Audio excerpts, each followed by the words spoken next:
תניא ליום כ"ט טבת בשעה טובה. פרק י"ח. ולתוספת באור בהר היטב מילת מאוד, שבפסוק כי קרוב אליך הדבר מאוד. מה הכוונה במילה מאוד? צריך לידע נאמנה, כי אף מי שדעתו קצרה בידיעת השם, ואין לו לב להבין בגדולת אינסוף ברוך הוא.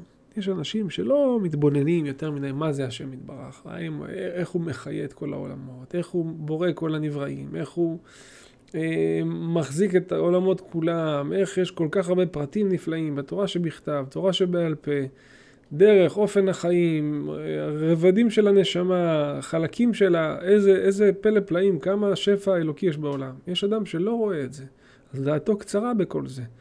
ואם דעתו קצרה בכל זה, אין לו לב להבין בגדולת אינסוף ברוך הוא. להוליד ממנה דחילו ורחימו. כשאין לאדם הבנה בגודל של מה שהוא עומד מולו, אז אין לו מזה יראה ואהבה, אין לו מזה השתוקקות, אין לו מזה יראת כבוד. הוא חושב ככה זה. למשל, אדם עולה על מטוס, ילד, הוא לא מבין מה זה מטוס, שיש פה אלפי רכיבים וטייס ומגדל בקרה ופיקוח ונתיבי אוויר ואלפי דברים שצריך שיעבדו כדי שהמטוס יטוס. הילד לא מבין, אז הוא עולה על המטוס, זה פשוט טס. הוא לא מתרגש, הוא מתרגש אולי מהטיסה, אבל הוא לא מבין את המורכבות, הוא עוד קטן מלהבין את כל המורכבות. אז התחילו ורחימו, היראה והאהבה שלו, הם יהיו באופן קטן טוב, נוסעים ממקום למקום, הוא לא יבין, הוא לא יתרגש מהתהליך. אפילו במוחו ותבונתו לבד, אף על פי כן קרוב אליו הדבר מאוד. אפילו שהוא לא יודע, אפילו שאדם לא יודע ולא מכיר את הגודל של האינסוף ברוך הוא, אומר הרב, תדע לך, קרוב אליו הדבר מאוד, לשמור ולעשות כל מצוות התורה ותלמוד תורה כנגד כולן.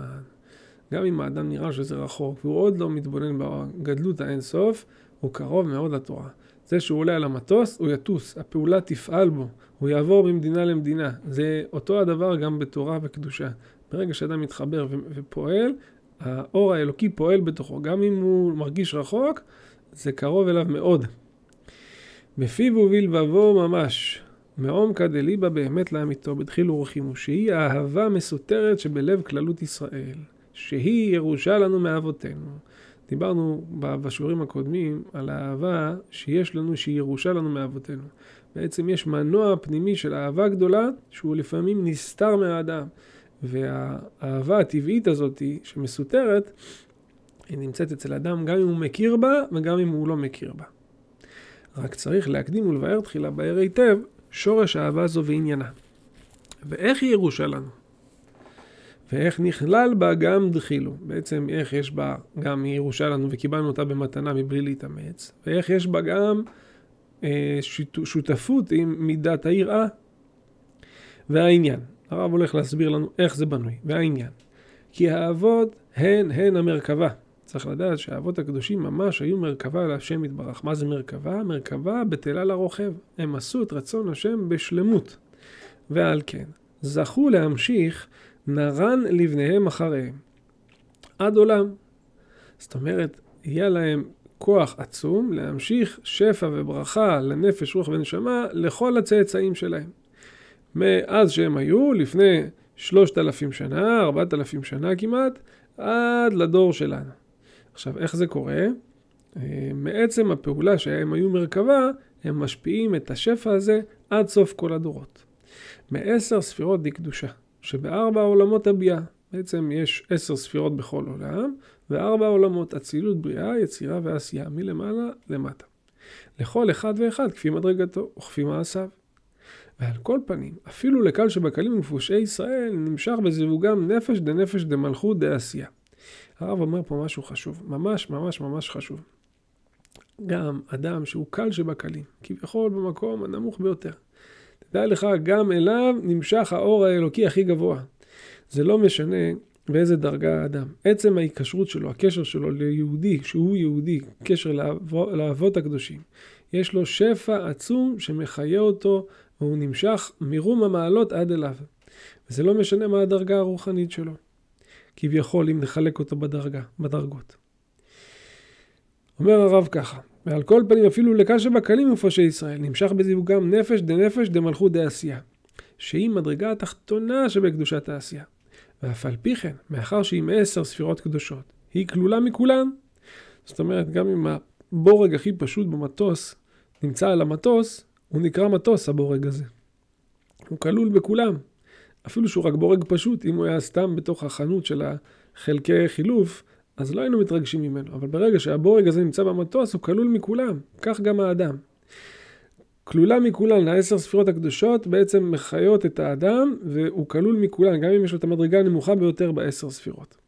גם מחוכמה דעשייה שבתוכה מלובשת חוכמה דמלכות דאצילות שבתוכה חוכמה דאצילות שבה מאיר אור אין סוף ברוך הוא ממש. זאת אומרת, כל ספירה מתכללת בנקודת החוכמה, ובתוכה מתכללת נקודת מלובשת חוכמה דמלכות דאצילות, שזה בעצם החלק הכי גבוה שאנחנו מתחברים אליו דרך כל חלקי הנשמות בכל העולמות, ושם יש חיבור בעצם לאור אין סוף ברוך הוא, ממש של השם יתברך.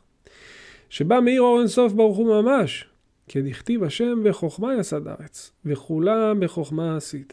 זאת אומרת, השם יתברך דרך ספירת החוכמה הנפלאה ברא את כל העולמות, ונמצא כי אין סוף ברוך הוא מלובש בבחינת חוכמה שבנפש האדם, יהיה מי שיהיה מישראל.